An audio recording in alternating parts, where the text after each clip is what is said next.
এই বাড়িতে বড় একটা সমস্যা হয়েছে। কি সমস্যা হয়েছে? আমার 2000 টাকা গায়েব হয়ে গেছে। কি হয়েছে আব্বা? আমার 2000 টাকা এই বাড়ি থেকে গায়েব হয়ে গেছে। তুই কি টাকা নিয়েছিস? खत्म। না আব্বা, আমি তো কিছুই জানি না। তুমি আবার ভুল করে অন্য কোথাও রাখোনি তো? আরে না, আমি নিজের হাতেই রেখেছি। আমি কি ভুল কথা বলবো? সবাই দাঁড়াও, আমি খুঁজবো। এত সিরিয়াস হয়েছো কিসের লেগে আব্বা তুমি 2000 টাকার লেগে? টাকা তো তুই ইনকাম করিস না, তুই কিভাবে বুঝবি 2000 টাকার মর্ম?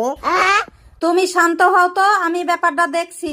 আলমারি দেখছি খালি, টাকা মনে হয় তুই লিয়েছিস রে। বলেন কি? বিশ্বাস করো আব্বা, আমি সত্যি বলছি, আমি টাকা লিইনি। মিথ্যে বলিস না, সত্যি করে বল তুই টাকা লিয়েছিস কিনা। শোনো আব্বা, আমি বারবার বলছি তোমার টাকা আমি লিইনি। আমার মেজাজ কিন্তু খুব গরম হয়ে যাচ্ছে। ও আচ্ছা, তুই তাহলে লিসনি। আর লিলেই বা কি হবে, ওটা তো নকল টাকা ছিল রে। কি বললে আব্বা, ওটা নকল টাকা ছিল? কিন্তু আমি তো দেখেছি ওটা আসল টাকাই ছিল।